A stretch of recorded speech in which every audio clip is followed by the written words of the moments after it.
kepada Yang Mulia Lalu Kalam Ustaz Haji Abdul Somad LCA disilakan.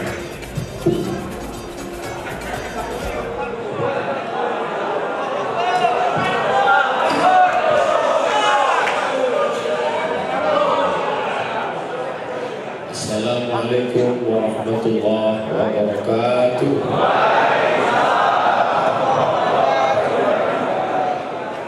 Bersyukur kepada Allah dengan mengucapkan Alhamdulillahirabbil alamin. Berselawat kepada Rasulullah dengan ucapan Allahumma salli ala Sayyidina Muhammad wa ala ali Sayyidina Muhammad. Subuh ini kita sedang berada di Masjid Jami' Loksmawi, Provinsi Nangro, Aceh Darussalam, dengan judul tajuk tema kita, kami rindu kepadamu ya Rasulullah. Abdullah bin Umar bin Khattab, anak kandung Umar bin Khattab, kalau dia pulang dari mana-mana, dia tidak pulang ke rumah, tapi dia tegak dulu di depan makam Nabi Muhammad sallallahu alaihi wasallam.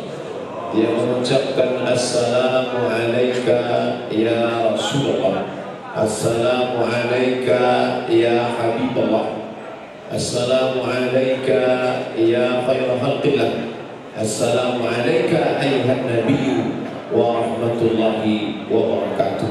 Itulah salah satu dalil mengapa kita kalau ke Masjid Nabawi tegak di depan makam Nabi Muhammad sallallahu alaihi wasallam. Mudah-mudahan kita diberikan Allah limpahan rezeki supaya bisa berkunjung ke makam Nabi Muhammad sallallahu alaihi wasallam. Tapi kita tidak berkecil hati, walaupun kita belum punya uang. Tadi kita tetap mengucapkan salam dari Loksmawi dengan mengangkat telunjuk dengan tasyahud, assalamu alayka ayyuhan nabiyyu wa rahmatullahi wa barakatuh. Allah punya malaikat-malaikat yang berjalan di atas muka bumi, dan malaikat itu menyampaikan salam dari Loksmawe, dari Riau, dari Jawa, dari Kalimantan, dari Sulawesi, dari Papua, dari bumi yang terjauh ini, disampaikan salam kepada makam Nabi Muhammad sallallahu alaihi wasallam. Makanya jangan berhenti sholat sunat. Sholat sunat tahiyatul masjid, assalamu alayka ayyuhan nabiyyu wa rahmatullahi wa barakatuh. Sholat sunat qabliyah subuh, assalamu alayka ayyuhan nabiyyu wa rahmatullahi wa barakatuh. Sholat subuh, assalamu alayka ayyuhan nabiyyu wa rahmatullahi wa barakatuh. Habis tausiah nanti tanya jawab, habis tanya jawab sholat sunat isyraq, yang keempat kali kita ucapkan salam, assalamu alayka ayyuhan nabiyyu wa rahmatullahi wa barakatuh. Tapi puncaknya nanti adalah ketika kita bersama dalam surga Jannatul Firdaus dan mengucapkan salam langsung kepada Nabi, assalamu alayka ayyuhan nabiyyu wa rahmatullahi wa barakatuh. Mudah-mudahan kita berjumpa dengan Nabi Muhammad SAW. Begitu sampai berita kenabian meninggal Nabi ke telinga Umar bin Khattab, maka Umar bin Khattab mencabut pedangnya. Siapa yang mengatakan Muhammad sudah mati, meninggal dunia, akan aku pancung kepalanya, kata Umar. Siapa yang berani mengatakan dia meninggal? Siapa yang berani mengatakan dia sudah tidak bernyawa? Maka pada saat itu tak ada orang yang berani, karena Umar bin Khattab adalah seorang pemenang, juara bertahan di pasar Mukas. Di Makkah ada namanya pasar Mukas, tempat orang musabaqah, lomba bergulat dan lomba menulis syair. Siapa yang paling hebat syairnya akan digantungkan di dinding Ka'bah. Maka pada saat itu tak ada orang yang berani, karena Umar juara bergulat setiap tahun, juara bertahan. Pada saat dia cabut pedangnya, siapa yang mengatakan Nabi sudah meninggal, aku pancung kepala, tak ada satupun yang berani, semua terdiam. Datanglah Abu Bakar Siddiq membacakan ayat, wa ma Muhammadun illa rasul. Muhammad bukan Tuhan, dia seorang rasul. Qad khalat min qablihi rusul. Sebelumnya sudah ada rasul-rasul, ada Adam, ada Idris, ada Nuh, ada Saleh, ada Ilyas, ada Zakaria, ada Musa, dan mereka semuanya sudah meninggal. Afa imata, kalau dia meninggal, Au qutila atau dibunuh, inqalabtum ala aqabikum, apakah kalian akan balik ke agama kalian yang lama? Mendengar ayat itu dibacakan, jatuhlah pedang dari tangan Sayyidina Umar bin Khattab. Padahal Umar bin Khattab hafal Quran, padahal Umar bin Khattab itu penulis wahyu. Dia hafal ayat wa ma Muhammadun illa rasul yang selalu dibacakan pada hari Maulidur Rasul. Wa ma Muhammadun illa rasul. Dia hanya seorang rasul, dia bukan Tuhan, dia bukan Allah. Qad khalat min qablihi rusul. Rasul-rasul sebelumnya sudah pernah ada di atas muka bumi ini meninggal. Maka kalau Nabi Adam meninggal, Nabi Idris meninggal, Nabi Nuh meninggal, Nabi Saleh meninggal, maka dia pun juga meninggal.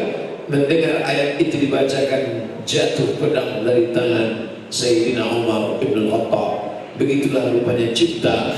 Betul kata pepatah, al-hubbu yu'mi wa yusim. Cinta membuat orang buta, cinta membuat orang tuli, telinga tak lagi mendengar, mata tak lagi memandang. Tapi biarlah cinta kita itu buta karena cinta kepada Nabi Muhammad sallallahu alaihi wasallam. Saya yakin dan percaya jamaah datang subuh melimpah ruah di Masjid Jami' Loksmawi Nangro Aceh Darussalam ini juga karena cinta kepada Nabi Muhammad sallallahu alaihi wasallam. Bilal bin Abi Rawah yang setiap subuh membangunkan jamaah kota Al-Madinah Al-Munawwarah dengan azannya, dengan suaranya. Tapi ketika Nabi Muhammad SAW meninggal, maka Bilal tak sanggup lagi mengumandangkan azan. Meninggal Nabi, Bilal pun pindah ke negeri Syam. Negeri Syam sekarang 4 negara: Suriah, Lebanon, Yordania, Palestina. Meninggal Nabi Muhammad SAW, Bilal pindah. 2 tahun Abu Bakar jadi khalifah, Bilal tak mengumandangkan azan. Sampai pada pemerintahan Umar, masyarakat rindu. Kata orang Madinah, kami rindu mendengar suara Bilal. Wahai Umar, mintalah supaya dia balik ke kota Madinah. Nabi sudah lama meninggal, Nabi sudah tidak pernah mengimami kami sholat. Paling tidak kami dengar suara Bilal pun jadilah. Maka Umar bin Khattab meminta kepada Bilal, wahai Bilal, pulanglah ke Madinah, kumandangkan azan, karena masyarakat Madinah rindu mendengar suara kau. Bilal tak sanggup, Bilal tidak pulang. Permintaan Abu Bakar Siddiq, permintaan Umar bin Khattab yang begitu hebat, Khalifah Amirul Mukminin, tak sanggup, karena dia tidak sanggup melihat makam Nabi Muhammad sallallahu alaihi wasallam. Dulu kalau mau iqamat, Bilal mengetuk pintu kamar Nabi. Ini mimbar Nabi 22 meter ke samping lebih kurang kamar Nabi. Bilal bertanya dulu, ya Rasulullah, sudah boleh iqamat? Kalau Nabi salat sunatnya di kamar. Kalau Nabi berkata aqimis salat, iqamat Bilal, barulah Bilal iqamat. Itu yang tak sanggup dilakukan oleh Bilal, mengetuk pintu kamar Nabi sallallahu alaihi wasallam. Lalu kemudian Bilal tetap bertahan di negeri Syam sampai akhirnya cucu kesayangan Nabi yang disebut dalam hadis Innal Hasan wal Husain Sayyidah Syababi Ahli Jannah. Sesungguhnya Sayyidina Al-Hasan, Sayyidina Al-Husain akan menjadi pemimpin pemuda-pemuda penghuni surga. Pemuda-pemuda yang datang subuh ini akan dipimpin dalam surga bersama Sayyidina Al-Hasan dan Sayyidina Al-Husain, insyaallah. Amin ya rabbal alamin. Sayyidina Al-Husain meminta, wahai Bilal, orang Makkah, orang Madinah rindu, pulanglah. Ini yang meminta cucu Nabi. Yang meminta adalah orang darah daging Nabi, mengalir darah Nabi dalam badannya. Maka Bilal tak sanggup menolak permintaan Sayyidina Al-Husain. Bilal kembali ke kota Al-Madinah Al-Munawwarah. Bilal pun mengumandangkan azan di waktu subuh. Pada saat dia azan, orang Madinah terkejut karena suara itu mereka dengar hampir 3 tahun yang lalu, sebelum pemerintahan Umar bin Khattab. Kami tak pernah mendengar suara ini. Kami sudah rindu suara ini. Kenapa tiba-tiba suara ini datang? Mereka menyangka Nabi Muhammad hidup lagi. Mereka sangka Nabi yang sudah mati meninggal dunia bangkit lagi. Karena biasanya kalau suara ini keluar, pasti Nabi akan menjadi imam. Maka beramai-ramai mereka, keluar dari rumah, mengatakan ini Nabi pasti datang lagi.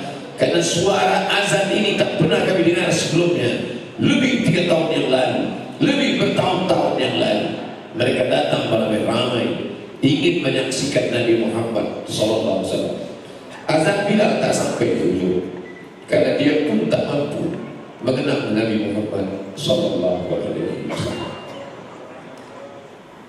Saya selalu berpesan supaya kasihlah judul-judul yang membangkitkan semangat, memilih pemimpin muslim, bangkitkan ekonomi umat. Dulu pernah di Jakarta mereka kasih judul hadis-hadis menjelang Nabi Muhammad meninggal. 1 jam itu isinya menangis saja.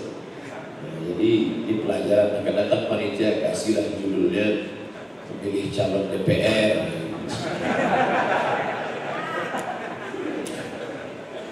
Judul-judul kami rindu ya Rasulullah itu hanya akan membuat kita menangis. Tapi menangis bukan berarti kita lemah.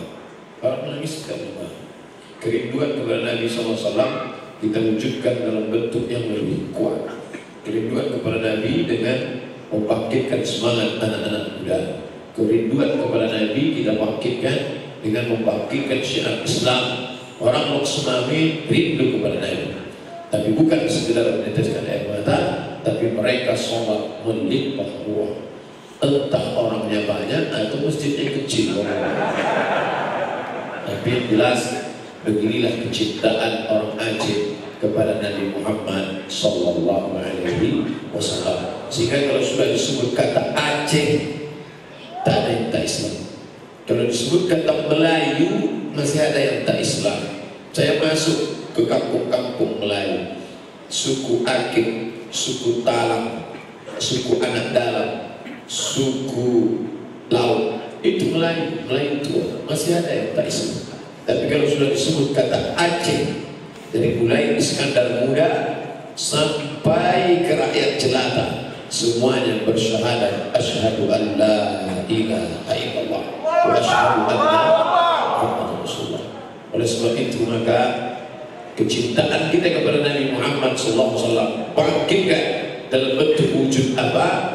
Yang pertama, kecintaan kepada Nabi ini wujudkan dalam menjaga pendidikan anak-anak muda kita supaya mereka tetap cinta kepada Nabi, sama seperti cintanya Abdurrahman As-Sinkili, sama seperti cintanya Hamzah Fansuri, sama seperti cintanya Sultan Iskandar Muda, sama seperti cintanya Syekh Khalilullah, sama seperti cintanya para ulama-ulama dulu. Siap menjadikan generasi muda Aceh seperti para ulama dulu? Gimana mau siap anaknya sekolah SMP? Tidak akan mungkin lahir ulama besar dari SMP. Mohon maaf Bapak Ibu guru SMP, jangan tersinggung. Kalau Anda tersinggung, pindah ke sekolah lain. Ulama apa yang akan dicetak dari pendidikan agama? Hanya 2 jam, 4 jam dalam sepekan. Guru biologi diangkat jadi PNS, guru fisika PNS, guru kimia PNS, guru matematika PNS, guru sejarah PNS, guru baca kitab kuning hanya lillahi ta'ala, PLT, pegawai lillahi ta'ala. Mau jadi apa negeri ini? Oleh sebab itu maka ada kepala-kepala daerah yang cerdas, bolak-balik diajukan guru kitab kuning ini untuk diangkat jadi PNS. Tidak ada formasinya, tidak mau badan kepegawaian negara mengangkat, tidak ada jatahnya. Tapi pemimpin kepala daerah mesti cerdas, bupati, wali kota cerdas. Bagaimana caranya? Angkat dia menjadi guru honor daerah. Honor daerah. Gajinya nanti dari mana? Gajinya diambil dari APBD, bukan APBN. Maka bupati itu harus cerdas, otaknya harus tahu mencari. Jangan tahu dia cuman gimana Pak Bupati, gimana Pak Wali, bisa kita tambah guru fisika ini. Jangan hanya kepala anak kita ini isinya fisika, biologi, kimia, bahasa Inggris sejarah, tapi dalam kepalanya ada tauhid. Dasuki ala umil barahin. Al-Usulul Hamidiyah, Asy'ari, Abu Hasan Al-Asy'ari. Dalam kepalanya ada tafsir, dari mulai tafsir Jalalain sampai tafsir Imam Abu Ja'far Ibnu Jarir At-Tabari. Dalam kepalanya ada nahwu, dari matan Al-Ajrumiyah sampai kepada syarah Ibnu Aqil. Dalam kepalanya ada hadis, dari mulai Al-Ma'in An-Nawawiyah sampai kepada syarah Fathul Bari, syarah Sahih Al-Bukhari. Ini orang-orang yang belajar kitab kuning 7 tahun bidayah, tambah lagi mereka pergi ke Makkah, pergi ke Yaman, Darul Mustafa. Ijazahnya tidak ada. Diminta dia ijazah S1, S2, S3, tidak ada ijazahnya. Tapi kepalanya, kitab kuning itu di kepalanya semua. Sebaliknya, ada yang ijazahnya hebat, ijazah S1, ijazah S2, ijazah S3, tapi semuanya makalah, disertasinya copy paste semua. Copy paste, copy paste, copy paste. Patutlah tebal 2000 halaman. Yang tersinggung berarti copy paste. Ini bagaimana cara menolongnya? Kepala daerah jangan kaku, gunakan otakmu, gunakan kepalamu. Tolong ini orang-orang yang menolong agama Allah. Makanya kalau ada orang berkata, Ustaz Somad, bupati kami hebat. Apa hebatnya? Rajin puasa Senin Kamis. Bupati kami hebat. Apa hebatnya? Rajin sholat duha. Bupati kami hebat. Apa hebatnya? Rajin dia sholat tahajud. Itu bukan amal bupati, itu bukan amal wali kota, itu bukan amal camat gubernur, itu amal manusia biasa. Semua bisa sholat tahajud, semua bisa puasa Senin Kamis. Amal engkau sebagai kepala daerah adalah tolong agama Allah dengan kekuasaan. Takbir. Kenapa Ustaz berani bicara tentang bupati, wali kota, gubernur sekarang? Mereka tak ada di sini.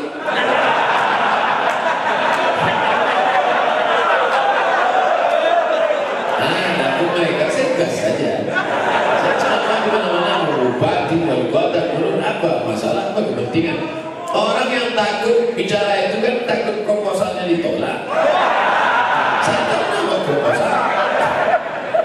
Saya tak ada kepentingan. Saya bicara apa yang ada di kepala saya, suka hati saya. Marah tersinggung, tak usah undang lagi.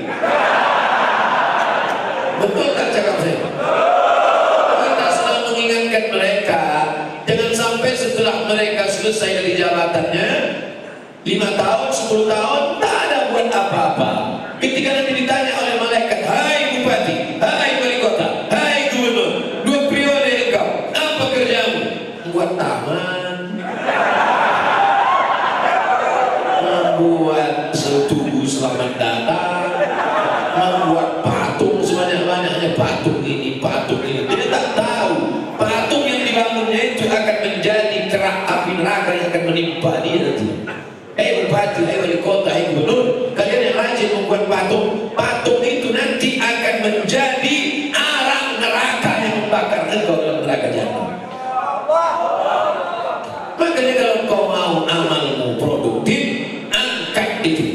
Ada wali kota atau bupati di Jambi, saya lupa, diangkatnya 100 penghafal Quran menjadi honor daerah. Ada yang PNS yang bisa formasinya dapat 100 penghafal Quran menjadi guru di Jambi. Hebat tidak? Hebat. Maka yang hafal-hafal Quran itu diangkat, hidupnya makmur nyaman. Inilah orang 2 periode cuman kerjanya, tapi amalnya mengalir sampai hari kiamat. Karena 100 guru tahfiz itu mengajar di SMP, mengajar di SMA, mengajar di universitas, mengajar di masjid, mengajar di kampus. Kita bangga di Aceh, macam-macam programnya. Ada bupati di Aceh programnya mengangkat 10 setiap tahun dikirim ke Azhar Kairo. Mudah-mudahan bupati yang model begini panjang umurnya, insyaallah. Ada bupati punya program kirim 50 anak kabupaten ke pesantren Hidayatullah Bogor, masuk tahfiz Quran, pulang nanti. Pokoknya bupati-bupati seluruh Indonesia yang bingung kalian mau kerja apa, banyak bupati ini setelah menang bingung dia mau buat apa. Dulu dia apa dikerjakan. Kalian bupati-bupati seluruh Indonesia, gubernur, wali kota yang bingung tempatnya indah. Pergi kalian ke Sabang sana, menengok dari atas perahu, menengok ikan-ikan di bawah, menengok karang. Yang saya ceritakan ini udah saya tengok. Pergi kalian jalan-jalan ke Sebelu, Masya Allah, lobsternya besar-besar. Tapi jangan kalian makan, 4 juta sekilo.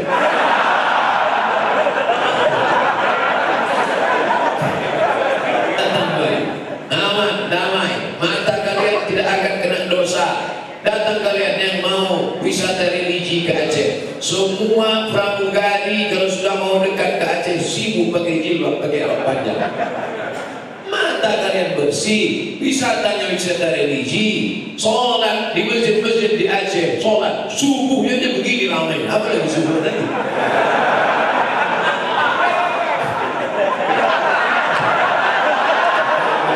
Allah Subhanahu wa Ta'ala.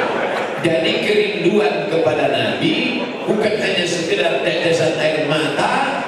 Kerinduan kepada Nabi wujudkan dengan memilih pemimpin-pemimpin yang pro kepada ajaran Nabi, yang siap memperjuangkan syariat Nabi. Siap?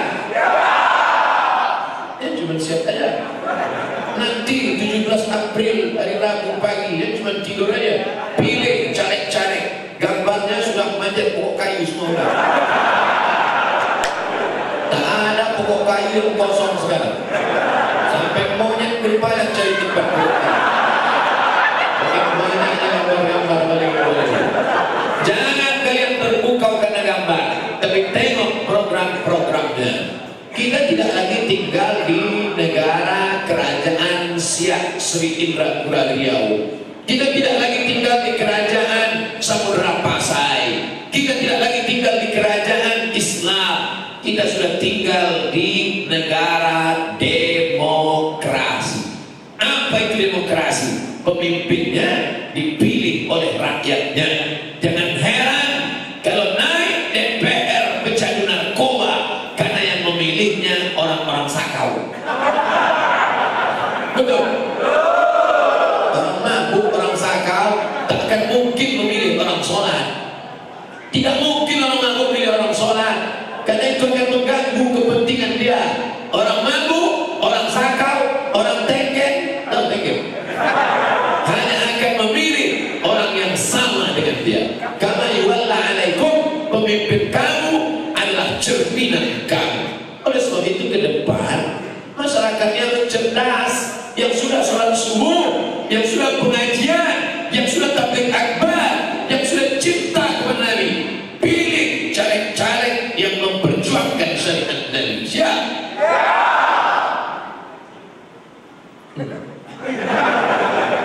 Mendengar siapnya ini kita tertegun. Ini mendengar suara siap ini nampaknya 2 kursi tadi. Apa itu yang dimuliakan Allah? Jangan-jangan Ustaz Somad ini jurkam. Jurkam siapa? Saya tidak ada ikut partai manapun. Saya tidak pernah bawa warna. Saya bukan orang partai. Saya bukan jurkam. Saya cuma ingin suara umat yang banyak ini jangan sampai mubazir. Betul? Selalunya kita menganggap mubazir itu kalau makan berlebih, mubazir itu kalau minum berlebih, mubazir itu kalau bini berlebih. Bukan itu mubazir. Itu mubazir kecil. Mubazir yang besar adalah suara umat 5 tahun tak bermakna, sehingga duduklah orang-orang yang tidak benar yang akan mengeluarkan perda, peraturan daerah. Di Aceh namanya bukan perda, di Aceh namanya kanon.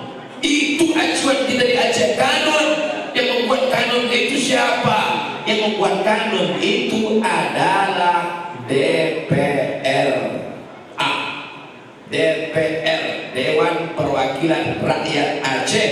Maka oleh sebab itu orang-orang jangan sampai golput. Kamu kenapa tidak golput? Kamu kenapa tidak mencoblos? Kenapa kamu tidak memilih? Kenapa kamu sampai golput? Saya nggak nyoblos Pak Ustaz. Nanti kalau saya pilih dia, tiba-tiba dia nanti korupsi, saya nanggung dosanya. Oh, tidak bisa begitu logika berpikirnya saudaraku. Karena dengan engkau tidak memilih, maka saudaramu, suaramu sudah diambil oleh orang lain. maka memilihlah. Saya bingung Pak Ustaz, siapa yang mau saya pilih? Pilihannya cuma tinggal dua, satu setan, satu hantu.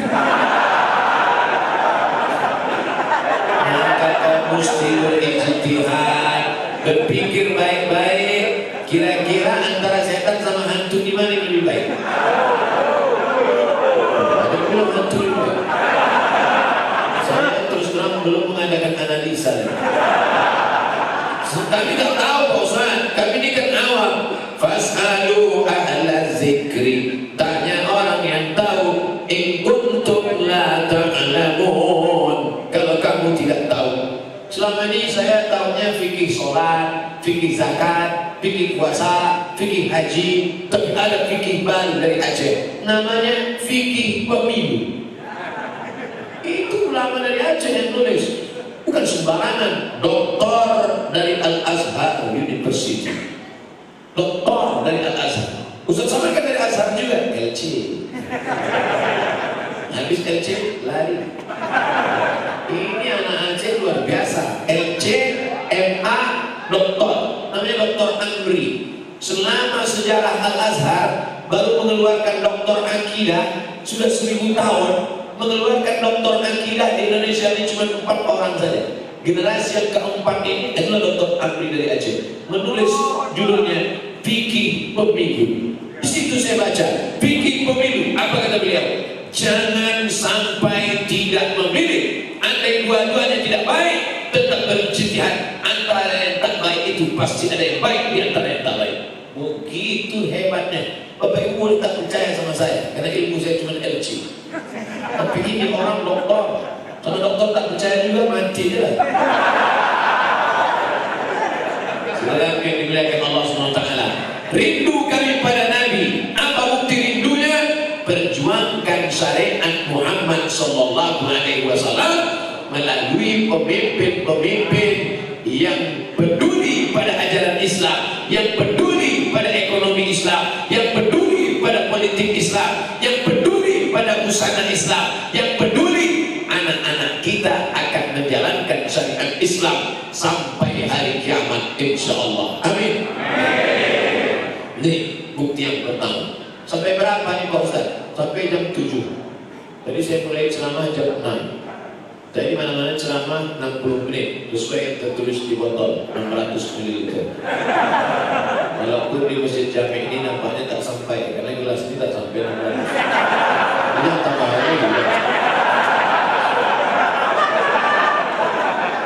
Kenapa Ustaz fokus selalu kepada pemimpin? Karena pemimpin itulah yang akan diikut oleh rakyat. Begitu kata sosiolog Muslim Abdurrahman Ibnu Khaldun yang tertulis dengan bukunya Muqaddimah Ibnu Khaldun. Apa kata beliau? Ar-ra'iyah ala dini mulukihim, rakyat mengikut agama raja-rajanya. Begitu Sultan Al-Malikul Saleh, Raja Malikul Saleh Islam, sampai ke bawah Islam.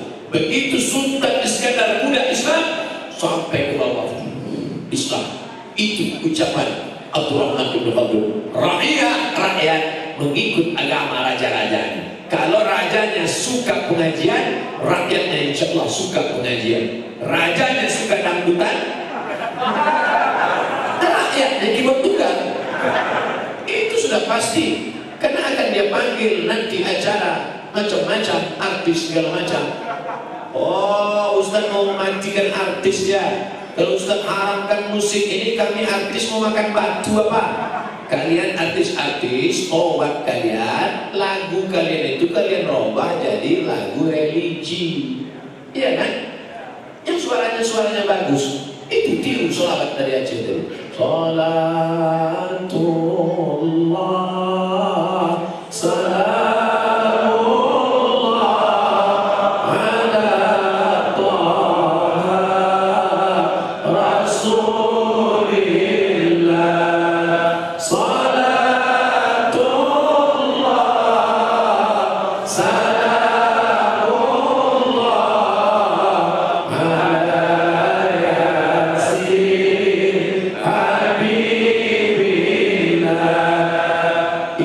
itu cuma ada di Aceh.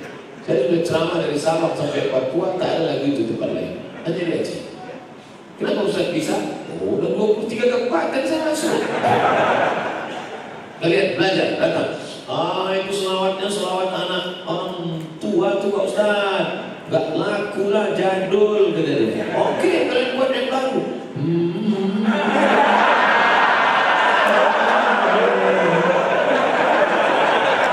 Bisa.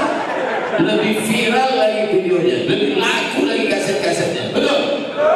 Berkreasi lah, pakailah otak yang dikasih Allah, buat nada-nada yang indah, maka selawat-selawat kalian akan didengar. Jangan kalian pertahankan cari makan dengan cara haram itu. Mau berapa lama kalian mau jadi artis-artis makan haram, makan haram, makan haram? Tobat kalian, berhenti. Ini pergi ke Makkah, pakai jilbab panjang, menangis pintu Ka'bah. Balik dari Makkah, buka lagi. Sekitar wilayah dada. Buka. Pas diwawancara sama wartawan, Mbak, kemarin kan waktu umrohnya pakai baju panjang, iya. Ini kok bis bajunya dibuka lagi? Ya, kita profesionalisme kerja aja. Ini kan kebutuhan skenario. Nanti akhir tahun umroh lagi, menangis di pintu Ka'bah. Ya Allah, apa bedanya kau sama Abu Lahab sama Abu Jahal? Abu Jahal, Abu Lahab kan itu kerjanya. Pergi berdagang, berzina, makan riba, haram. Pergi berdagang, berzina, makan riba, haram. Pergi, nanti pas musim haji, menangis di pintu Ka'bah. Ya Allah, itu tidak Abu Jahal, Abu Lahab. Abu Jahal, Abu Lahab itu kalau ditulis nama lengkapnya Haji Abu Jahal, Haji Abu Lahab, Haji semua itu. Saya kalau ceramah ini banyak yang tersinggung. 30 menit saya ceramah udah berapa orang tersinggung? Wali kota tersinggung, bupati tersinggung, gubernur tersinggung, artis-artis tersinggung. Makanya yang paling enak ceramah ikut judul ini. Kami rindu ya Rasulullah. Kami rindu kepadamu ya Rasulullah. Dah selesai. Apa yang dimuliakan Allah? Rindu itu wujudnya apa? Seorang suami berkata kepada istrinya, Mama, Papa rindu sama Mama. Buktinya apa? Ibu nanti kalau Bapak ngomong gitu jangan percaya aja. Aku rindu sama mana buktinya? Mana buktinya? Ngepel lantai bukan tak mau. Orang yang cuma ngomong tak ada bukti itu gombal, betul? Oleh sebab itu maka tunjukkan bukti nyata. Dulu bapak-bapak, apa kata bapak sama ibu? Adinda, lautan kan busuk orang, bukit kan kudaki. Mana buktinya? Aku rindu kepada engkau ya Rasulullah.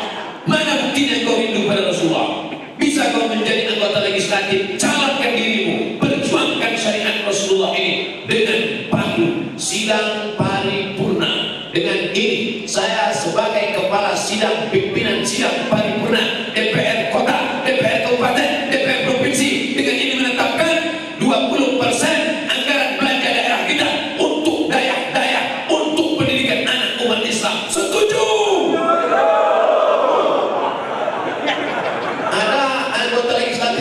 Setuju? Tidak, neraka jahanam tempat kami.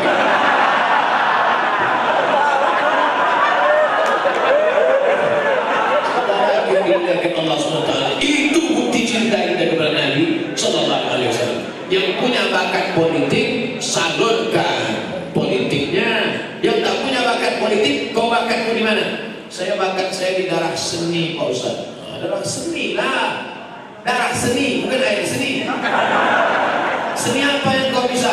Saya bisanya seni mengukir. Ukiran yang cantik. Apa yang bisa? Saya seni suara, bayati, sowa, sika, nahawan, jaharka. Suara orang Aceh mantap-mantap, kori-korinya internasional. Maka suara, apa yang bisa kau lakukan? Ukiran-ukiran di Aceh, masjid-masjid. Kemarin kami dari masjid Semelu. Oh, Masya Allah, ukirannya indah. Cuma masjid kami ini aja tak ada ukiran.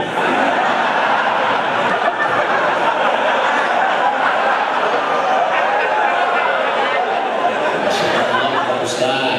Nanti ini masjid tua hampir mati, tak ada tiba-tiba dihidupkan lagi bisa selama ini, maka amal yang dilakukan untuk apa? Masjid hebat lukisannya, hebat tulisannya, hebat kaligrafinya, tapi jamaah tak ada, belum?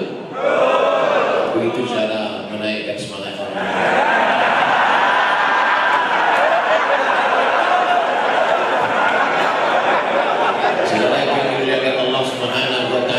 Tapi semua ini adalah ada usaha.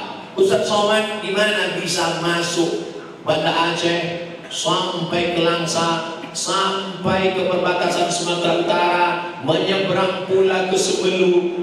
Dari mana Ustaz Somad bisa? Memangnya Ustaz tahu Aceh? Saya tak bisa, tapi saya minta tolong bantuan. Siapa yang membawa Ustaz kemari? Kakak kelas saya, Al-Mukarram Haji Tengku Fadil Rahmi LC. Dia yang bawa saya kemari. Bapak Ibu yang tak kenal, tulis saja di Instagram Tengku Fadil Rahmi. Oh, ada di internet. Tadi orangnya tegak. Banyak ibu-ibu itu tak tengok lagi. Tegak sekali. Ini dia Bu. Ada, nampak? Ambil gambar. Betul. Cuma ibu-ibu saya kasih tahu beliau sudah menikah. Tapi baru sekali. Artinya masih ada kesempatan. Setuju Bapak kan? Setuju mereka. Bapak Ibu yang dimuliakan Allah SWT, beliau yang membawa saya ke mana-mana. Saya yakin banyak yang senang. Yang senang mana? Yang masjidnya kami singgahi. Yang sakit hati juga banyak. Lebih 100, hampir 200 masjid, ormas, pengajian yang tak bisa kami singgahi. Maka saya mewakili beliau mohon maaf kepada seluruh masyarakat Aceh yang kami tak sempat datang ke rumahnya, ke pengajiannya, ke majelisnya, ke dayahnya. Sudikah Bapak Ibu memaafkan segala silap salah kami? Yang saya minta ini yang di kamera ini. Kalau yang di sini udah maaf kan udah datang. Ini karena kami minta maafnya melalui kamera. Hai seluruh masyarakat Aceh, sebanyak 23 kabupaten kota yang kami tak bisa datang ke sana. Ada mengundang melalui surau, munasa, masjid, lembaga, daya. Kalian mungkin tersinggung sakit hati, tapi maafkanlah kami hamba Allah yang baik. Sudah 10 segini aku kalian masih marah juga. Itu cara kita minta maaf. Insyaallah itu sendiri itu yang kami maafkan. Sampai yang dimuliakan Allah SWT, pemimpinnya rindu kepada Nabi, anak-anak mudanya rindu kepada Nabi, apalagi bisnismen.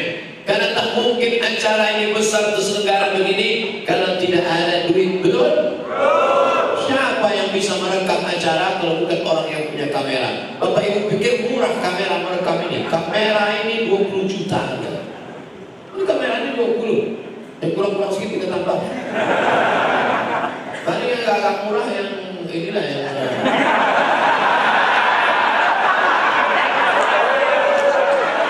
tapi jangan tengok harganya, tengok manfaatnya. Dia sudah menebarkan kebaikan streaming kepada seluruh follower-follower se-Indonesia. Oleh sebab itu maka hari ini yang bawa HP ini, yang merekam ini akan masuk surga, ikut sama HP-HP ini sekali. Dimuliakan Allah SWT. Ekonomi umat. Makanya belanjalah ke tempat saudara-saudara kita. Betul? Kemarin kami dari hotel, dari cottage, mau berangkat ke airport Bismillah. Saya tengok di tepi pantai ada bapak-bapak sudah tua menjemur ikan di tepi. Ikan kecil. Nasib baik kami mau pulang. Andai saya pulang ke rumah, saya beli ikan bapak. Dia sudah tua. Hari sudah siang, jam 1. Dia berharap ikannya lagi. Itu kalau ada orang jual ikan begitu Pak, datang kita beli. Pak, berapa ikan yang di sini? 50.000 bungkus. Yang tawar-tawar lagi. Karena kita beli bukan kita ingin makannya saja, tapi kita ingin menolong. Niatnya membeli produk saudara kita itu untuk menolong. Dia mau makan, mau bayar sewa rumah, anaknya mau bayar uang sekolah. Makanya tolong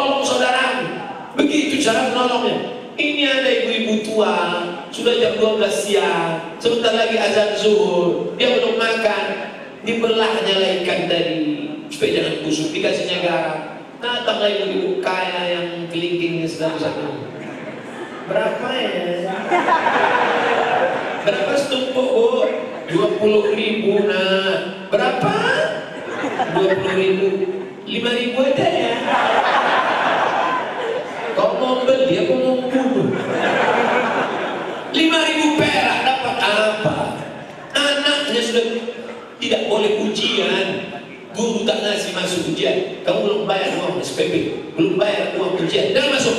Emak saya cuma membelah ikan, bu. Saya tak mau tahu. Itu urusan makmu, bukan urusan saya.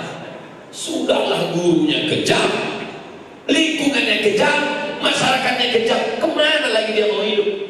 Akhirnya ditengoknya laut luas, mati dia. Kita ikut berdosa, saudaraku. Maka bangkitkan ekonomi umat. Di Laut Semawi tak ada yang model begitu, Pak Ustaz. Tak ada orang belah ikan, jual ikan. Itu kan Ustaz tengok yang lebih pantai. Di sini tidak model begitu. Di sini lebih canggih sudah tempat pelajaran. Apa namanya? 212 mak. Saya berapa kali diajak launching. Pertama, Kitaman. Kedua, Muslim Madani Man. Ketiga, 212 man. Berikut ini pemotongan pita grand opening. Ini banyak, ini sekarang 3 levelnya. Pertama, grand opening. Setelah itu soft opening. Setelah itu tinggal pening. Jangan sampai begitu. Ini ekonomi umat harus kita bangkitkan. Maka balik belanja. Ini yang saya sebutkan 3 tadi. Kitaman, Muslim Madani Man, 212 man. Yang ada di Laut Semawi ini yang mana? Saya tak tahu, saya ngetes aja. Kalau tak bisa menjawab, tapi tak pernah belanja di situ. Saya tidak tahu bahwa ada 212 man di sini. Kalau saya tahu, Anda bisa tahu ada gimana? Saya usulkan buat voucher. Voucher belanja makanan pokok. 1 plastik besar hitam buat isinya beras 5 kilo, gula 1 kilo, minyak 1 kilo. Gula udah. Oh, kopi. Orang macam tak boleh tak minum kopi. Kopi. Udah, bungkus. Baru buatkan voucher. Berapa kira-kira cocoknya harganya? 300.000, 500.000. Buat sholat subuh, bagi-bagi voucher. Gratis voucher, bayarlah. Habis sholat subuh, langsung serbu 212. Begitu mestinya. Inilah panitia tak koordinasi sama saya. Koordinasi sama saya, sebab bangkitkan ekonomi umat. Bapak-bapak yang habis gajian dapat duit, jangan duit itu dibawa pulang ke rumah semua. Habis dia, habis gajian, singgah dulu ke 212 man. Pegawai 212 man, kami ya. Sebentar, tolong bungkuskan untuk bapak. Apa pak? Gula 1 kilo, ya. Minyak 1 kilo, ya. Beras 5 kilo, ya. Kopi 1 bungkus, ya. Roti gambit 1, ya. Bungkus. Berapa bungkus pak? 10. Nanti pulang ke rumah, serahkan ke tetangga dekat-dekat rumah yang anak yatim. Yang belanja bapak, yang menyerahkannya ibu. Yang bapak yang menyerahkan, nanti mah anak yatim itu cantik.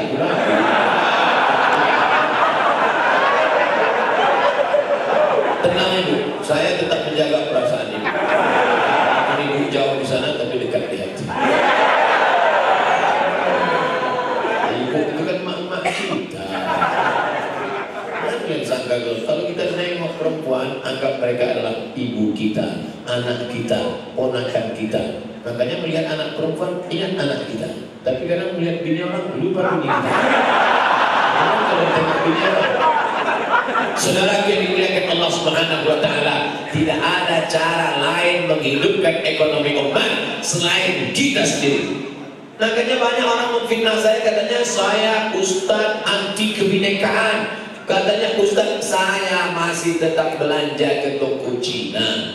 Saya masih tetap belanja ke toko Kristen. Saya masih tetap hubungan baik dengan Katolik. Ini kawan saya, ini saudara saya. Tapi salahkah saya menghidupkan belanja saudara saya untuk uang sekolah anaknya, untuk bayar kredit motornya, untuk membelanjai istrinya? Salah tak perbuatan saya? Tidak. Jadi kalau ada orang mengatakan itu salah, itu Ustaz Somad, ngapain diajaknya belanja ke orang Islam? Loh, kita mau nolong saudara kita. Saudara kita tidak ngemis minta, dia jualan, kita tolong. Menawarnya sekedar nawar, jangan membunuh. Saudara yang dimuliakan Allah Subhanahu wa taala, maka pulang dari sini nanti langsung serbu 212. Balik dari sini. Jangan pulang ke rumah dulu. Serbu, tapi bawa dompet. Siap? Kalau bunyinya tak siap. Beli gula, beli minyak, beli bawang sampai memang tak ada di situ. Pergi ke pasar tradisional. Inilah yang menghidupkan. Jangan nanti setelah selesai pengajian, mari kita berzikir, mari kita baca Quran, mari kita zikirnya sudah mantap, baca Qurannya sudah mantap, sholat berjamaahnya sudah mantap, belanjanya banyak orang zikirnya Islami, sholatnya Islami, puasanya Islami, tapi belanjanya tidak Islami. Bangkitkan ekonomi umat, ini yang akan menolong kita. Wallahu fi aunil abdi ma kana al-abdu fi auni akhi. Allah akan menolong seorang hamba selama hambanya itu mau menolong saudaranya. Man yassara an muhsirin, siapa yang melepaskan kesulitan saudaranya, yassarallahu anhu yaumal qiyamah, maka Allah akan memudahkan dia dari segala huru-hara malapetaka hari kiamat. Hari kiamat kita tak bisa tolong-menolong bapak. Hari kiamat kita tak bisa bantu ibu. Yauma yafirrul mar'u min akhi. Saudara kandung tak bisa menolong. Wa ummihi, mak kandung tak bisa membantu. Wa abi, bapak kandung tak bisa menolong. Wa sahibati, istri meninggalkan suami, suami meninggalkan istri. Wa bani, anak-anak, buah hati belayan jiwa, tak bisa menolong. Siapa yang menolong kita? Tuhan. Kalau sempat kita tolong saudara kita di dunia, kalau sempat kita bantu anak yatim, fakir miskin, itu yang akan menolong di hadapan Allah Subhanahu wa ta'ala. Oleh sebab itu maka mengenang Rasulullah, kami rindu kepada Engkau ya Rasulullah. Rasul tidak meninggalkan kursi emas, Rasul tidak meninggalkan istana yang megah, Rasul tidak meninggalkan makam yang mewah. Rasul hidup dalam kesederhanaan. Yang ditinggalkannya hanya warisan. Apa warisan Nabi? Masjid Jami. Ini mazhab Syafi'i. Kalau ada nama Masjid Jami, itu artinya dulu di Lok Semawe banyak masjid, tapi sholat Jumat hanya boleh satu masjid, Masjid Jami. Masjid yang tidak ada sholat Jumatnya, masjid saja. Subuh, zuhur, asar, maghrib, isya, masjid.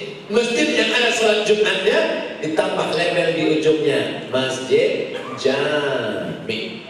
Kalau saya salah, tolong luruskan. Tapi saya yakin dan percaya di Lok Semawe dulu sholat Jumat hanya boleh ada di sini ketika kita berpegang dengan mazhab Syafi'i.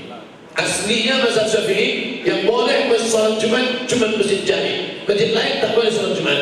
Makanya yang asli original mazhab Syafi'i, masjid-masjid yang lain itu selesai sholat Jumat mereka sholat sekali lagi sholat zuhur karena khawatir sholat Jumatnya jadi tidak sah.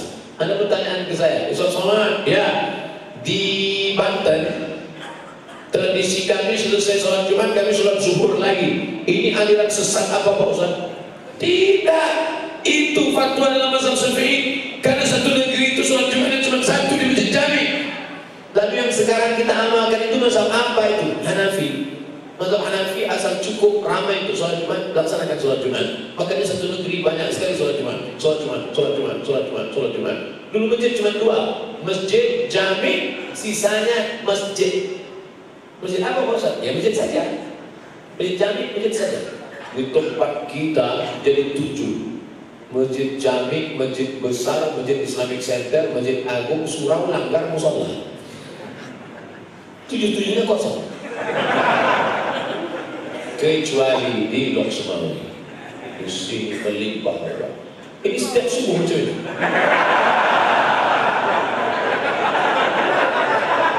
Ustaz Somad ini ngomongnya tak enak terus. Bapak Ibu yang dimuliakan Allah, datang ke masjid jami, sholat berjamaah, waktu kosong baca Quran, tengok Quran cantik-cantik, Quran mau warna emas di atas, yang warna hijau di bawah. Melihat dari susunannya rapi, nampaknya jarang dibaca. Bapak Ibu yang dimuliakan Allah, di sini pula ada running text. Tengok, Sabtu materi fikih. Siapa yang mengajarnya? Tengku Haji Zulkarnain Junaid. Ahad, siapa? Materinya adab bersama Tengku Haji Nazri. Nazli Hasan LCMA. Sama macam saya. Ada materi tafsir Quran bersama siapa? Tengku Ikhwan Fitra LC. Oh, banyak LC di sini. Selasa materinya apa? Umum bersama Tengku Haji Asnawi Abdul Somad. Oh, bukan, Abdullah MA.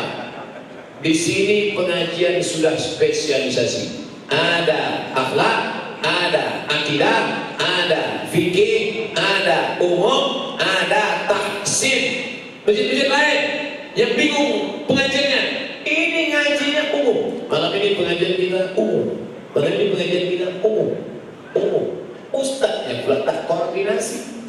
Malam Senin sabar, malam Selasa sabar, malam Rabu sabar, khutbah Jumat sabar, wirid Yasin sabar. Ibu-ibu, pengajian kita petang ini sabar. Laki kita dilarikan orang sabar. Ini bukan sabar, bodoh. Oleh sebab itu, wahai kalian masjid-masjid di Loksmawe, masjid di Aceh, masjid di Indonesia yang bingung mau buat program pengajiannya, tiru datang kalian ke Masjid Jami Loksmawe. Tengok bagaimana mereka menyusunnya. Disusun karpet tempat sholat. Maksudnya jangan tidur di karpet. Anak-anak agar tertib. Anak-anak tertib. Jangan anak-anak diletakkan di sofa bapak-bapak. Putus sop. Tapi katanya anak tidak putus sop, Ustaz. Anak tidak putus sop kalau syaratnya dua. Yang pertama, anak itu sudah bersunat. Kalau ujung senapan angin masih itu ada najis. Tak mungkin pula kita buat satu petugas jaga di pintu menengok satu-satu. Ini dah potong depan, ini belum potong bawah, belum potong. Tak mungkin. Maka sadar sendirilah. Kenapa ini perlu ditiru? Ada beberapa masjid dibuatnya running text ini di depan. Ini tak betul. Running text buat sampai dibuat running text di depan. Pas sholat semua menengok kali.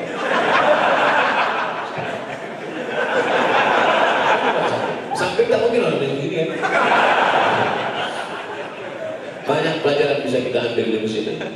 Jam, ini penting. Saya kalau sudah khutbah Jumat tak ada jam di depan, bingung kita, tak mungkin kita yang gini. Makanya dibuat. Jadi motif itu tengok dia kan. Oh, sudah selesai. Ini simple, sederhana, tapi bagi orang yang mengerti ini penting semua. Bagaimana supaya nyaman sholat di masjid? Kipas angin. Ini masjid kita ada kipas. Rupanya levelnya sudah di atas kipas. Ini AC. AC. Sudah pegang begini banyak AC, tetap kekeringan juga. Artinya bukan AC ini kurang. Ini kita sudah ramai betul dah. Ini kita ini sekarang ini sudah over capacity. Ini kita ini sekarang kalau mau diumpamakan sama macam ikan mas koki dalam akuarium, mati mesinnya. Mau berputar nafas kita ini sekarang. Bapak Ibu yang dimuliakan Allah Subhanahu wa taala, apa maksud yang ingin saya sampaikan? Masjid sudah bagus, karpetnya sudah tebal, running text sudah ada, jadwal pengajian bisa ditengok, AC sudah banyak, jamnya, bersihnya, rapinya, mesti dimakmurkan peninggalan warisan Nabi Muhammad sallallahu alaihi. Itu pengajian ustaz-ustaz kita tadi direkam. Bapak pengurus masjid, sediakan satu kamera, sediakan anak muda tim IT, semua pengajian ustaz-ustaz kita tadi rekam, masukkan ke internet, buat di situ grup, subscribe YouTube Masjid Jami Loksmawi, sehingga orang kalau mau buat buka pengajian tinggal tulis saja Masjid Jami Loksmawi, enter. Ini Ustaz Somad ini. Kok bisa Ustaz Masjid Jami? Saya pun juga ingin mengambil barokah dari Masjid Jami, tempat para tengku, para agu, para abi, alim ulama yang dulu mendirikan masjid dengan dasar keikhlasan, maka mengalirlah barokah pahalanya untuk kita insyaallah. Amin. Jam 7 kurang 5. Apa hukum bagi, apa kesimpulan pengajian Ustaz Somad tadi? Pertama, rindu kepada Nabi silakan, meneteskan air mata silakan, mengaku sayang sama Nabi silakan, tapi yang paling penting apa bukti rindu kepada Nabi? Pertama, pilih pemimpin-pemimpin, wakil-wakil rakyat yang mencintai Nabi. Yang kedua, siapkan anak-anak muda yang akan menjadi ulama-ulama. Mati ustaz yang sekarang, dilanjutkan oleh para anak-anak muda kita ke depan, masukkan mereka ke daya pondok pesantren. Yang ketiga, jaga ekonomi umat dengan belanja ke warung-warung, market-market umat Islam. Keempat, jaga warisan Nabi Muhammad SAW, ramaikan masjid, surau, langgar, musola dengan sholat berjamaah. Apa hukumnya Muslim mengucapkan selamat Natal dan Tahun Baru bagi non-Muslim dan Nasrani? Karena kita Muslim, ada juga teman yang Nasrani. Hai tetanggaku, hai abangku, hai saudaraku, engkau tidak seakidah denganku. Kita sudah lama berkawan sejak kecil, kita sudah lama bertetangga sejak dulu. Aku yakin dan percaya kau tidak tersinggung kalau aku tidak mengucapkan selamat Natal, karena ini terkait dengan akidahku. Sebagaimana aku datang ke rumahmu, saat itu kau sedang makan B1 dan B2, kau ajak aku, Somad, ayo kita makan. Kemudian aku tidak mau, dan saat itu kau juga tidak tersinggung, karena itu bagian dari ajaran agamaku. Sebagaimana kau tak tersinggung waktu kau ajak aku tolak makan B1 B2, begitu juga lah kau tak tersinggung saat aku tidak mengucapkan Natal, karena Natal terkait dengan akidahku saudara.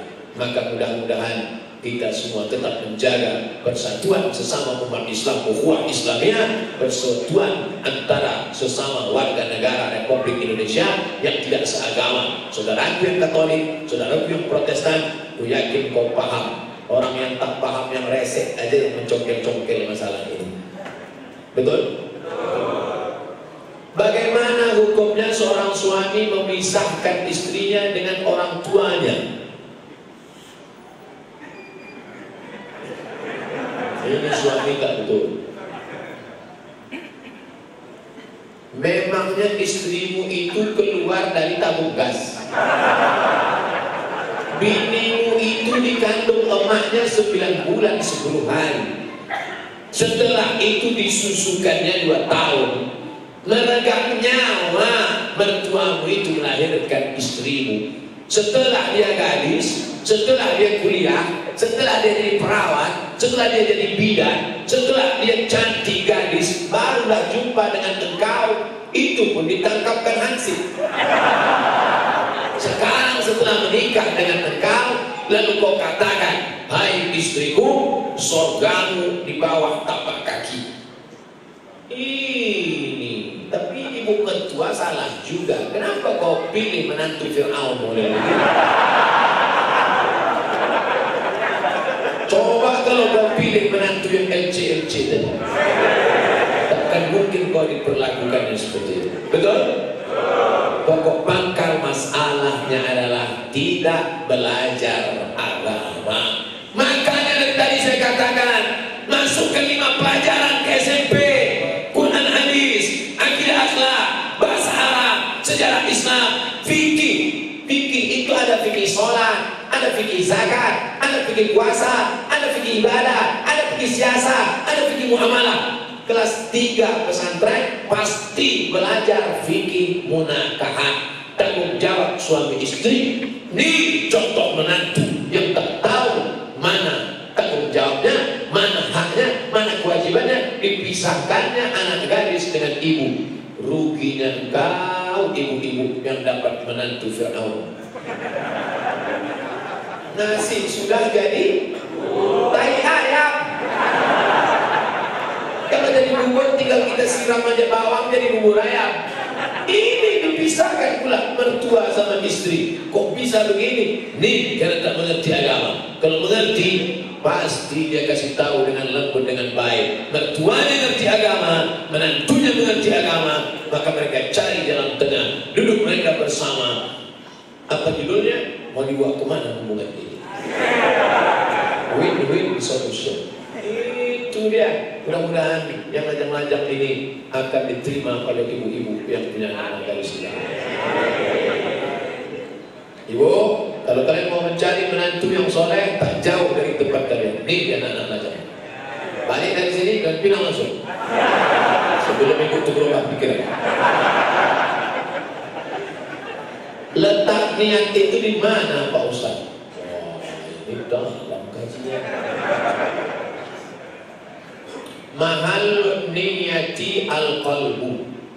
Mahal niyati al-qalbu. Tempat niat di qalbu, bukan kalbu. Kalbu anjing. Qalbu, letak niat di hati. Jadi kalau saya sampai ke masjid dari Allahu Akbar, Ustaz soal nggak pakai niat. Kita mengamal niat, tidak sah sholat Ustaz. Niat di hati, Mas Bro. Hati itu berbunyi apa tidak? Ada bunyinya. Jadi kalau ada orang sholat Allahu Akbar, sah apa tak sah? Sah. Apa tak sah? Niat di hati. Lalu kenapa Ustaz sama pakai usolli fardhu subh rakaatain ada imaman billahi. Karena saya orangnya was-was. Kalau tak saya ucapkan di mulut, hati saya tak kuat. Sampai kemudian Allahu Akbar. Kita ya kalau masjid apa subuh? Surat Qabliyah apa Ba'diyah? Surat mungkin apa saja. Maka untuk menguatkan hati, saya lapaskan di mulut. Sholatnya sholat apa? Sholli fardhu subhi. Jadi imam apa jadi makmum? Imaman. Ada apa qadha? Adaan. Lillahi ta'ala. Allahu Akbar. Letak niat dalam hati, dilapaskan di mulut untuk menguatkan hati. Sama lah macam ibu-ibu. Ibu tahu bapak itu sayang, cinta, tapi di hati tolong katakan kamu. Itu berkata I love you full. Tapi ada bapak-bapak ketika ibu minta katakan, Bang, aku tak percaya abang cinta sama aku. Ada di hati, adinda. Tolong katakan, kalau kau tak percaya, ambil pisau dapur, robek dada. Apa sih? Akan kau tulis tertulis di sana. Akan kau nampak ada tulisan di sana. Apa tulisnya? Mantan.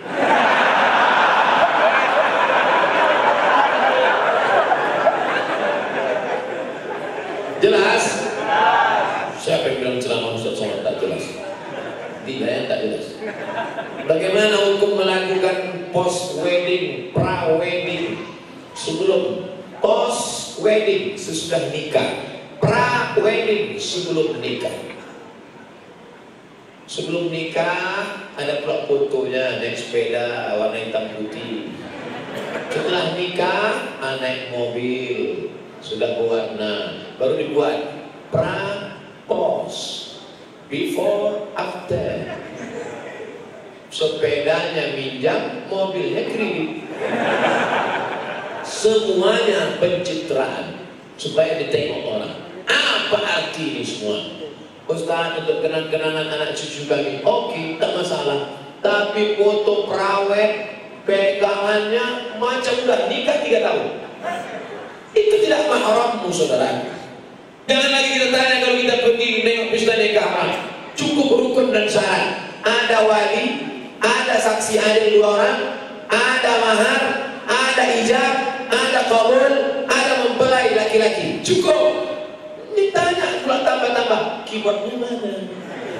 Foto perawatnya mana? Ja'al Islamu gharibun, bada'al Islamu gharibun. Islam ini dulu datang pertama kali aneh. Fasawfa yakunu ghariban, nanti di akhir zaman akan dianggap aneh. Fatuba lil ghuraba, bahagialah orang-orang yang aneh. Tapi sekarang kalau ada anak lajang tidak pacaran, aneh. Kamu sudah pacaran? Enggak pacaran. Kali gini enggak punya pacar, apa kata dunia? Ini acara apa? Nikah. Keywordnya mana? Kalau nggak ada keyword berarti acara takziah ini. Foto perawatnya mana? Foto posmednya mana? La ilaha illallah Muhammadur Rasulullah. Semua mau dipoto, semua mau digambar. Menurut Ustaz, bagaimana hukum tahlilan terhadap orang meninggal? Apakah itu bid'ah? Tahlil itu apa? Tahlil. Tasbih, subhanallah. Tahmid, alhamdulillah. Takbir, Allahu Akbar. Istighfar, astagfirullah. Ada orang mabuk, ada orang mabuk, datang kawannya, istighfar, istighfar, istighfar, istighfar. Ya itu mabuk itu. Kalau tak mabuk, istighfar, astagfirullahaladzim. Jadi tahlil. Tahlil itu apa? La ilaha afdalul zikri fa'lam annahu la ilaha illallah. Tahlilan kau bid'ah. Kalau tahlil bid'ah mau mati pakai apa? Kita mati pakai tahlil. Afdalul zikri fa'lam annahu la ilaha illallah. Kalimatu haqqin 'alaiha nahya. Dengan itu kita hidup. Wa 'alaiha namutu. Dengan itu kita mati. Wa bi'anu ma'fu. Dengan itu nanti kita akan dibangkitkan di padang mahsyar. La ilaha illallah. Jadi tahlil tidak bid'ah. Bukan tahlil itu yang maksud Pak Ustaz. Tahlil apa lagi? Tahlil baca doa waktu orang mati. Oh, bilanglah. Isi tahlil itu apa? 5. Yang pertama, berkirim doa. Meninggal Ustaz Somad. Datang SMS, hadiri tahlil Ustaz Somad. Datang orang Loksmawi ke Pekanbaru, tahlil ke rumah saya. Apa isi tahlil? Pertama doa, Allahumma firlahu warhamhu wa'afihi wa'fan. Sampaikah doa orang Loksmawi untuk Ustaz Somad? Siapa yang bilang tak sampai? Mana minta nama lengkapnya, biar aku doa. Tak sampai, kasih tahu juga. Doa sampai. Dari mana Ustaz tahu doa sampai? Nabi mengatakan sampai. Mana hadisnya? Riwayat Aisyah. Kalau lewat makam mulutmu jangan diam saja. Bacakan doa untuk orang mati. Assalamualaikum ya Arabiyan minal mu'minin wa inna insyaallah bikum lahiqun alhamdulillah musaqimin wal musaqimin sallallahu alaihi wa. Tak tahu kami bacaannya Pak Ustaz. Buatkan nanti balik. Kira-kira kalau sebesar ini berapa biayanya? Buat balik. Doa ziarah kubur. Assalamualaikum ya Arabiyan minal mu'minin wa inna insyaallah bikum lahiqun alhamdulillah musaqimin wal musaqimin sallallahu alaihi wa. Tulis coblos nomor.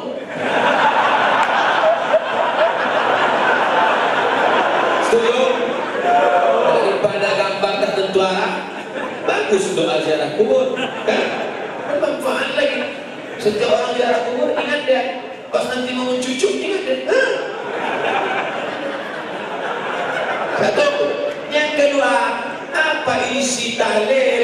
Isi tahlil adalah membaca Quran. Apakah bacaan Quran itu sampai untuk orang mati? Sampai. Buka kitab Ar-Ruh, Ibnu Qayyim Al-Jauziyah, murid Imam Ibnu Taimiyah. Apa kata dia? Riwayatkan dari Abdullah bin Umar bin Khattab, anak Umar bin Khattab, nanti kalau aku mati meninggalkan dunia, bacakan pada bagian kepalaku pangkal Al-Baqarah 5 ayat sampai wa ulaika humul muflihun. Pada bagian kakiku bacakan ujung Al-Baqarah 3 ayat. Lillahi ma fis samawati wa ma fil ardh. Itulah dalil bacaan Quran untuk orang mati sampai. 3. Tahlil. Apakah sampai tahlil itu la ilaha illallah, la ilaha illallah, la ilaha illallah sampai? Mana dalilnya? Buka kitab Sahih Muslim. Disyarah oleh Imam Nawawi Al-Minhaj syarah Sahih Muslim bin Hajar. Kita Nabi membelah pelepah korma, dicucukkannya ke makam. Kenapa pelepah korma dicucukkan ke makam? Pelepah korma itu bertasbih, sampingnya sampai. Kalau tasbih pelepah korma sampai, apalagi tahmid, takbir, tahlil dan bacaan Quran, maka sampai. Yang keempat, apa isi tahlil itu? Tausiah dari ustaz. Makanya ada situ tausiah, sabar bu, suami ibu meninggal, sabar bu. Iya Pak.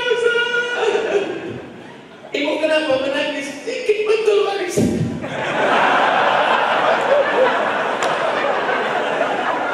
Datanglah Ustaz dan menyampaikan sabar. Ya ayyuhalladzina amanu ista'inu bis-sabri was-salah. Mintalah tolong kepada Allah dengan sabar dan salat. Banyak-banyak ibu bersabar, banyak-banyak bapak bersabar. Bapak meninggal istri, ya, tak ada menangis. Memang lama itu tunggu Pak Ustaz. Inilah bapak-bapak. Dan yang kelima apa? Yang kelima, kita disuruh datang untuk menghibur, berlibur lara. Oh, ternyata kawan-kawanku ini datang bukan cuma waktu aku senang, waktu susah pun aku juga datang. Kawan yang hakiki adalah ketika dia ikut menangis bersama kau, bukan kawan yang tertawa. Sadiquka man abkaka. Kawanmu adalah yang ikut menangis, bukan yang hanya tertawa. GPS, Gerakan Pemuda Subuh, Lok Semawi. Oh, ada sudah hebat. Tolong dicetak banyak-banyak ini stiker, tempel di motor-motor. Udah tempel? Ah, udah lengkap semua udah. Tapi jangan dilentas main subuh. Tempel di motor, tengok orangnya tak ada. Rupanya anak-anak Lok Semawi patutlah ramai subuh ini. Sudah ada Gerakan Pemuda Subuh. Pas nanti subuh tak ada. Kemana kalian? Kami subuh aja Pak. Kenapa subuh? Karena kalau sudah subuh datang, yang lain pasti datang. Karena sholat yang paling berat adalah sholat subuh. Alhamdulillah. Hai anak-anak muda seluruh Indonesia, tolong kalian tiru yang dilakukan anak muda di Lok Semawi. Buat macam. Kenapa warnanya warna hijau? Karena warna yang paling disukai Nabi warna hijau. Kenapa tulisannya hitam? Ya biar nampak lah. Tulisan hijau juga nampak.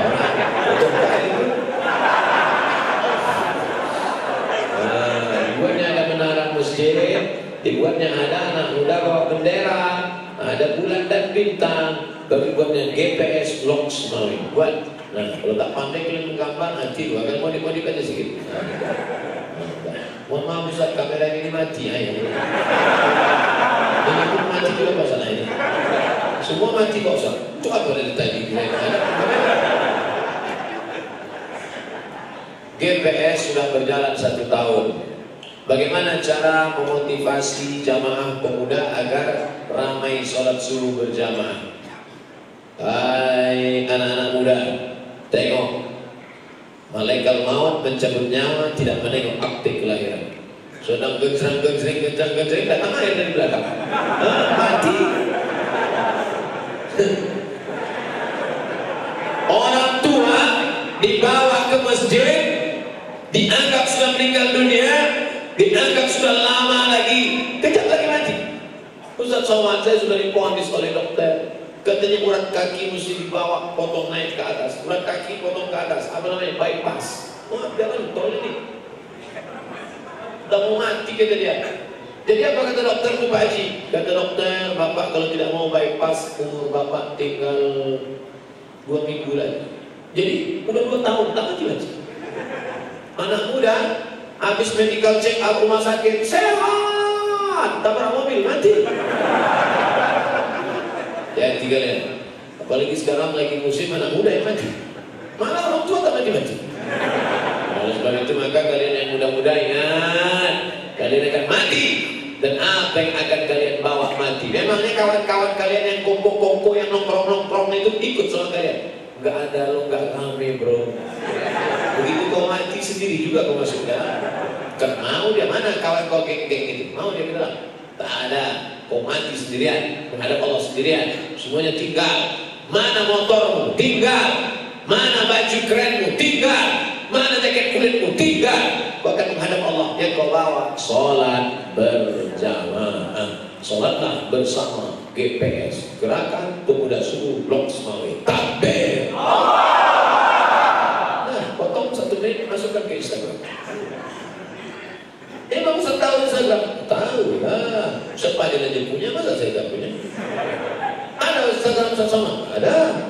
Yang mana tuh Pak Ustaz? Tulis saja Abdul Somad. Tengok yang followernya 6,2 jutaan.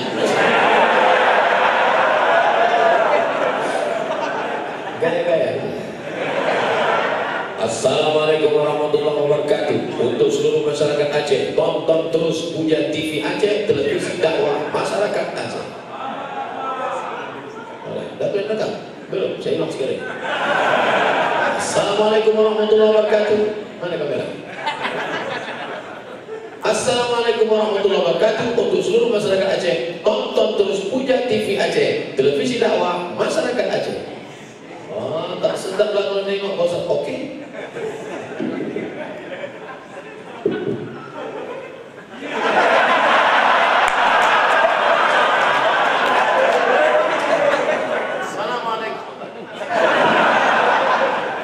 Assalamualaikum warahmatullahi wabarakatuh. Saya Ustaz Abdul Somad LCMA mengajak seluruh umat Islam, bil khusus masyarakat Aceh, tonton terus TV Puja Aceh, TV-nya masyarakat Aceh, TV-nya dakwah. Tonton terus, jangan sampai meninggalkan kebaikan. Jadikan tontonan menjadi tuntunan. Takbir. Assalamualaikum warahmatullahi wabarakatuh.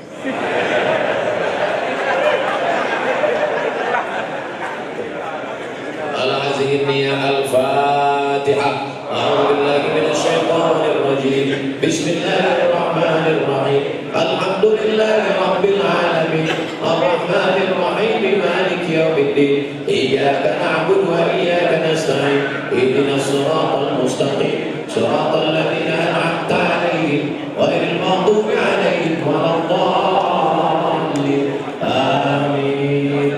Allahumma aslih syababal muslimin, perbaiki akhlak anak-anak muda kaum muslimin, waj'alhum min hufazil Quran, jadikan anak-anak kami para penghafal Quran, minal mujahidin fi sabilik, menjadi mujahid menolong agamamu ya Allah. Allah menjauhna min mu'ammiri masajidik, jadikan kami orang yang memakmurkan masjid. Allah menjauhna minal mustaqimin, jadikan kami orang-orang yang istiqamah ala syariatil gharra wa tariqatil bayda, di dalam syariat yang benar dan jalan yang lurus. Allahumma hdim lana bi husnil khatimah wa la taqdim alaina bi su'il khatimah. Rabbana atina fid dunya hasanah wa fil akhirati hasanah wa qina adzabannar. Wa sallallahu ala sayyidina wa maulana Muhammad wa ala alihi wa sahbihi wasallam. Walhamdulillahi rabbil alamin. Taqabbalallahu minkum. Assalamualaikum warahmatullahi wabarakatuh. Terima kasih kepada Ustaz yang telah memberikan informasi.